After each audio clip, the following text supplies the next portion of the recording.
Patients chapati రోటీ కాకుండా సంతృప్తిగా rice కూడా తినవచ్చు. Doctor rice, sugar free rice, doctor rice, diabetic rice, sugar పెంచని బియ్యం, డాక్టర్ రైస్. ప్రతిపక్ష హోదా కూడా లేని శాసనసభ్యులు వైఎస్ జగన్మోహన్ రెడ్డి గారు అప్పుడప్పుడు బయటకు వచ్చి మీడియా సమావేశం పెట్టి రాష్ట్రంలో జరుగుతున్న అభివృద్ధిని కాకుండా ఆయన చూపించాలనుకున్న అరాచకం గురించి మాత్రమే మాట్లాడుతున్నారు.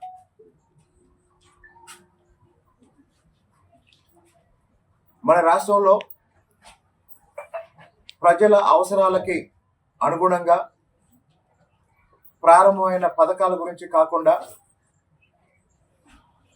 ప్రజల సమస్యల పరిష్కారానికి అవసరమైన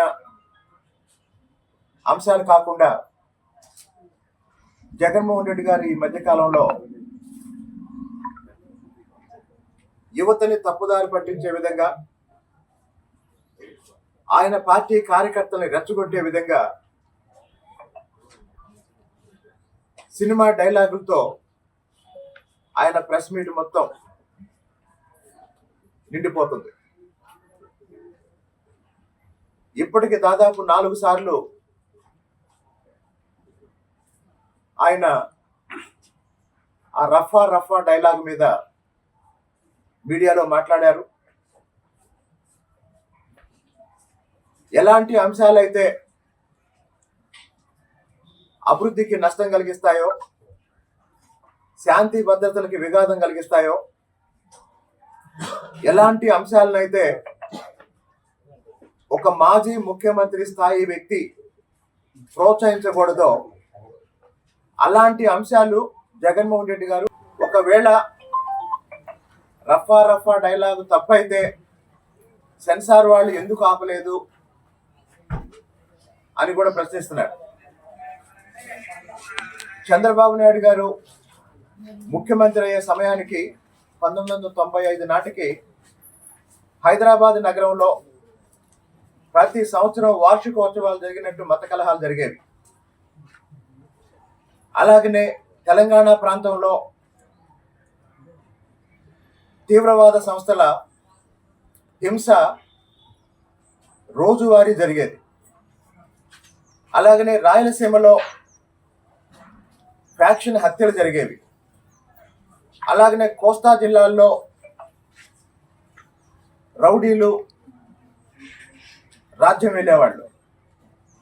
కానీ చంద్రబాబు నాయుడు గారు ముఖ్యమంత్రి అయిన తర్వాత కేవలం అభివృద్ధిని మాత్రమే లక్ష్యంగా చేసుకొని, అభివృద్ధి రావాలి అంటే, అభివృద్ధి జరగాలి అంటే పెట్టుబడులు రావాలి కాబట్టి, పెట్టుబడులు రావాలి అంటే శాంతి భద్రతలు ఉండాలి కాబట్టి, శాంతి భద్రతలు ఉండాలి అంటే ప్రభుత్వం హింసాత్మక కార్యక్రమాల్ని ఉక్కుపాదంతో అణచివేయాలి కాబట్టి హైదరాబాద్లో మత కలహాలైనా, తెలంగాణ ప్రాంతంలో తీవ్రవాద సమస్యనైనా, రాయలసీమలో ఫ్యాక్షనిజాన్ని అయినా, కోస్తాంధ్రాల్లో రౌడీజాన్ని అయినా చంద్రబాబు నాయుడు గారు ఆ రోజు ఉక్కుపాదంతో అణచివేయటం వల్లే గత 30 సంవత్సరాలుగా ఆంధ్రప్రదేశ్కి పెట్టుబడులు వచ్చినాయి, అభివృద్ధి జరిగింది, లక్షలాది మందికి, కోట్లాది మందికి ఉద్యోగాలు, ఉపాధి అవకాశాలు దొరికాయి.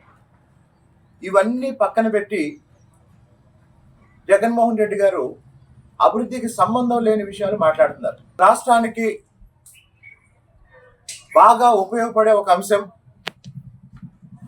ఈ రాష్ట్రంలో డిగ్రీలు చదివి బయటకు వస్తున్న కోట్లాది మంది యువత భవిష్యత్తుని నిర్ణయించే ఒక అంశం నిన్న జరిగింది. అదేంటంటే, నిన్న ఉదయం ఉండవల్లిలోని గౌరవ ముఖ్యమంత్రి గారి నివాసంలో రాష్ట్ర పెట్టుబడుల ప్రోత్సాహక మండలి 8వ సమావేశం జరిగింది.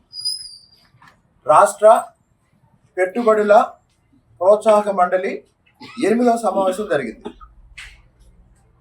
ఈ సమావేశం పేరే రాష్ట్ర పెట్టుబడుల ప్రోత్సాహక మండలి జగన్మోహన్ రెడ్డిని హింసని ప్రోత్సహిస్తున్నాడు, అరాచకాన్ని ప్రోత్సహిస్తున్నాడు.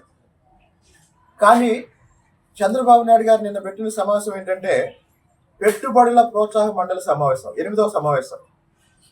మరి ఈ సమావేశంలో 39,509 కోట్ల పెట్టుబడులకి, ఆ పెట్టుబడుల ఫలితంగా 30,899 మందికి ఉపాధికి అవకాశాలు ఏర్పడ్డాయి.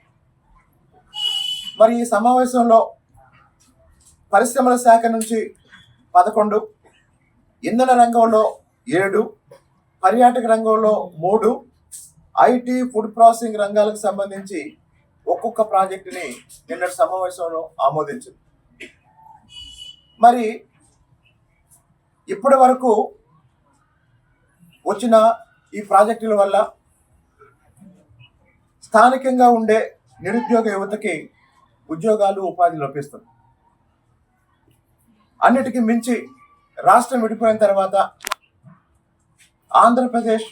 ప్రస్తుత ఆంధ్రప్రదేశ్ భౌగోళికంగా ఏ అంశాల్లో మనకి అనుకూలమైన అంశాలు ఉన్నాయని పరిశీలన చేసి అర్థం చేసుకొని, ఒక పక్క ఆక్వా రంగాన్ని, మరో పక్క పర్యాటక రంగాన్ని, రాయలసీమలోను, కోస్తాంధ్రలోను, ఉత్తరాంధ్రలోను పర్యాటక రంగాన్ని పూర్తి స్థాయిలో ప్రభుత్వం ప్రోత్సహిస్తూ ముందుకు తీసుకెళ్తుంది.